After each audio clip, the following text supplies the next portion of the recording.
అందరికీ నమస్కారం. ఈ వీడియోలో ఈ నెల 28 నుంచి రైతుల ఖాతాలో 4000 ప్లస్ 2000 పడబోతున్నాయండి. ఆ వివరాలు ఏంటో వీడియోలో మనం తెలుసుకుందాం. వీడియోని చివరిదాకా చూసి లైక్ చేయకపోతే ఇప్పుడే లైక్ చేయండి. ఫ్రెండ్స్, వీడియోని చాలామంది లైక్ చేయకుండా చూస్తున్నారు. దయచేసి లైక్ చేసి ఛానల్ సబ్స్క్రైబ్ చేయండి. చూడండి, ఈ నెల 28న రైతుల ఖాతాలో పిఎం కిసాన్ అలాగే అన్నదాత సుఖీభావ అయితే డబ్బులు పడబోతున్నాయి అన్నమాట. సో దానికి క్యాబినెట్ ఆమోదం కూడా తెలపడం అయితే జరుగుతూ ఉందన్నమాట. సో ఈ నెల 28న అయితే దాని మీద డిసిజన్ అయితే తీసుకుంటారు.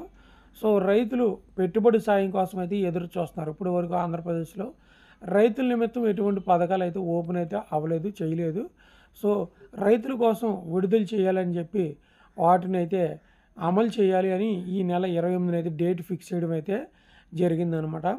సో 28న మనకి మామూలుగా ఈ యొక్క ప్రకటన అయితే చేస్తారో, 28న విడుదల చేస్తారో లేకపోతే 28న ప్రకటన చేయడం అయితే జరిగింది. ప్రస్తుతానికి 28 అనేది అయితే మాట వినబడ్డం అయితే జరుగుతుందన్నమాట.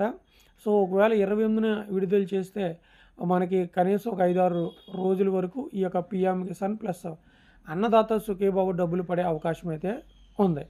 సో రైతులు ఎదురు చూస్తున్నటువంటి ఈ పెట్టుబడి సాయాన్ని సో జిల్లాల వారీగా అయితే వేస్తారు. దీనికి సంబంధించి మీరు రైతు సేవా కేంద్రాలకు వెళ్ళి Aadhaar card, ration card, bank account ఇవన్నీ కూడా 1B అడంగలు కూడా ఇవ్వాల్సి అయితే ఉంటుంది. అవి ఇచ్చిన వారికే ప్రభుత్వం అర్హులైన వారికే ఈ డబ్బులు వేయడం అయితే జరిగిద్ది అనమాట. సో ఇది వీడియో. ఛానల్ సబ్స్క్రైబ్ చేయండి, లైక్ చేయండి. Thank you.